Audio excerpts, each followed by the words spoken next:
Hey guys, it's Jan, also known as Zenbluster, and in this video, basically we're going to be starting a new type of series on this channel, specifically dealing with collecting mini four-wheel drive stuff.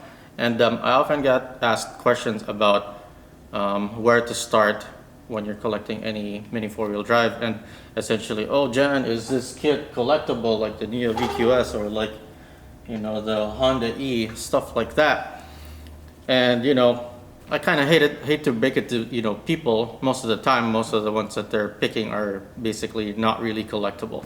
So on this one, this is specifically like a foolproof set of kits that you are going to be good at collecting. Essentially, they're gonna kind of retain value or pretty much also over time go up in price. And there's a particular reason why they're all gonna go up in price, in my opinion. And if you actually look at eBay, most of these kits have already all gone up in price and they're pretty much holding. But it really depends on if people want to buy them. That's the biggest problem with mini four-wheel drive, is that whether or not they're listed at that correct price, whether or not people are gonna buy them at that price. So, but still on eBay, they're still gonna be listed at a much higher price. So over here, I'm gonna be going through them essentially one by one. So this is the Dash 1 Emperor Memorial, 30 years of the Japan Cup, right here.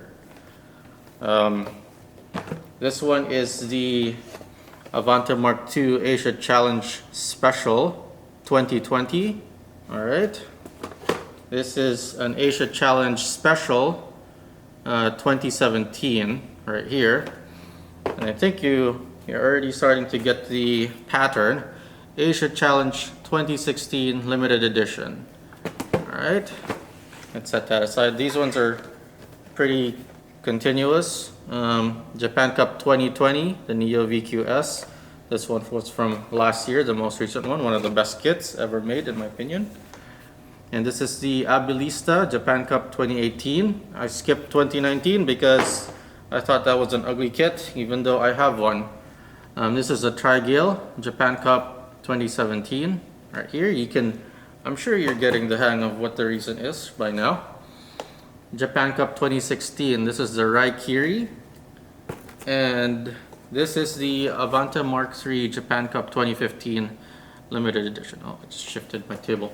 Okay, so you can kind of guess already what the reasons are. If you guys are already screaming at the screen and saying, Jan, it's pretty obvious, it's the years. Yes. If you know mini four-wheel drive, oftentimes mini four-wheel drive has a problem where they just get reprinted or reissued a lot. Basically the black specials, like if you're going to look at a kit like the Brock and Gigant Black Special, that gets reprinted a lot, all the time. Any of the kits like from the Blitzer Sonic or something like that, any black special, it's gonna get reprinted a lot. Why? Because it's really popular. And other things like the red special, anytime that they make like blue special, stuff like that, it's going to be one of those kits where it's gonna get reprinted and reissued. With the year exclusive kits, the reason why they're not really gonna get reissued or reprinted is because they're a year exclusive. 2017. Well, if it's 2021, are you going to reissue a kit from 2017? You can't do that because it doesn't make sense, because it was exclusive to that year. Essentially, that's why it was a limited edition kit. It was only going to be made for that year. That's why most of the time whenever you see these are going to be listed with the 9 starting item number. Sometimes some of them don't even have numbers. But yeah, this one was from 2020, 95130. It starts with the 9 number. So yeah, so that's really the main logic. Because you cannot go back in time and you cannot reprint them. Basically, that's not how it works. If you cannot reprint a specific year because it's not that year anymore. That's why the longer the time goes by, most of these kits essentially go up in value. And if you didn't get them the first time around, you're kind of out of luck. In the secondary market, like if you go to eBay or even on Amazon, sometimes it's going to be hard to find them at the price where you kind of bought them initially. Like for me, most of these were pretty much I bought them right away, except for maybe the Thundershot right here. I don't remember if I bought this right away. I don't think I paid too much more for this one, because this one, whenever they say stuff like the Asia Challenge, you know, they even set finals in Hong Kong. It's kind of, this one's kind of like a double stack. Like it's exclusive to that year and exclusive to that that country, essentially. This one too, like Asia Challenge, this one in particular is one of the best ones ever made because of all the things that are included in it. It has low friction tires, polycarbonate body, MSL chassis as well, and that's just a good combination of stuff that you can have in the same kit. And it's an Asia Challenge 2020 special. Like there's still 8 of them over there. You can't see it on screen, but there's 8 of them. Oh, let me reach over there and then show you. There's still over here at DXN, there's 10 of them sitting around. You know, if you guys want to get them, you really should. At some point when these are gone, these are going to go up in price, and even in the secondary market, you might even find them more than the, you know, the normal $20 price that you're going to see them for. So honestly, you should be getting these like right away. And of course, some of the older stuff, like I don't have like the 2014s, but like a 2015 Avantia Mark III is a good target. It already comes with super hard tires as well, MA.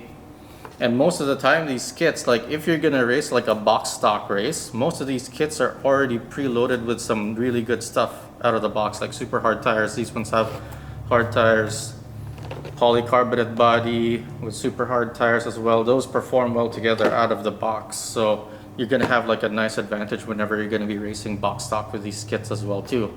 But the problem is that if you're going to be collecting them, you kind of want to buy 2, or if you're going to be buying them from people that already have them, that's really the easiest way to get these out of the secondary market, is to buy them from other people who have them as extras. Like you can't really be buying them from one guy who's got 1 copy of it or something like that, because he's going to really overvalue whatever he's going to sell to you, or she, you know, you don't know. And most of the time that's going to be the case. If you want to talk to a guy or somebody who's going to be having these and you want to sell them to you, you want to buy them from the people who have like 4 or 5 or stuff like that, because it's more likely for them to sell them to you at a more reasonable price, because they bought extra and they're going to get, you know, a decent amount of return for just selling at least 1 or 2 from what they have in their collection. So basically these are the hardest to target for reprinting because of the year exclusivity. 2020, it's not 2020 anymore, especially this one in particular too. Anytime it's like a 30-year anniversary, that's just, you know, like a nice combination of stuff. Like even the Dash 1 Emperor was really popular back in the day too, as a kit for people to race. And you know, there's a lot of nostalgia attached to the 30 years essentially. So this one in particular, I think, should be pretty up there in terms of secondary market value. Limited edition. Yeah, to think it was 1,200 yen. If you look at, I don't know what it is on eBay, but I'm sure it's a lot more than 1,200 yen now. You're gonna probably see it at like, I don't know, 20 or 30 bucks or at the minimum, even though it's really only been a couple of years since it was made. So yeah, when you're going to be deciding on what to buy as a collectible item in the mini 4-wheel drive like hobby, most of the time the best target are the Japan Cups, because you know they're exclusive to the year. They cannot reprint something that was exclusive to that year. And same thing with these Asia Challenges. That's a year exclusive too. It says a year 2020. You cannot reprint or reissue a 2020 kit in the year 2021, 2022, and even in the future. It's like, if you look at all the way back in the day, like the 2015, have they reissued it? No, they have not. If you look at some of the other kits, like I remember from a few years ago, they reissued the Heat Edge Green Special. You know, people collected it initially, and then of course it would devalue the old one, but they at least differentiate the old Green Special from the new one by changing the part number. So at least that's one of the good things that Tamiya does, even though they don't outwardly like talk about collectability on these kits. But you know, crazy collectors like me and other people like you know, there's a bunch of other people who have much bigger collections than I do. Like I'm sure you guys have seen my collection videos. I have over 230 something kits, and I think since that last video I've gotten even more than that. So right now I'm trying to reorganize everything that I have by putting everything in storage. So yeah. So honestly, if you guys are going to be collecting kits, I would suggest start with year exclusive ones, because they cannot reprint them, because you know it kind of doesn't make sense if you did. So alright, thanks for watching this video. If you guys would like to see more videos like this, please like, subscribe, and share. And thanks for watching again. Go collect.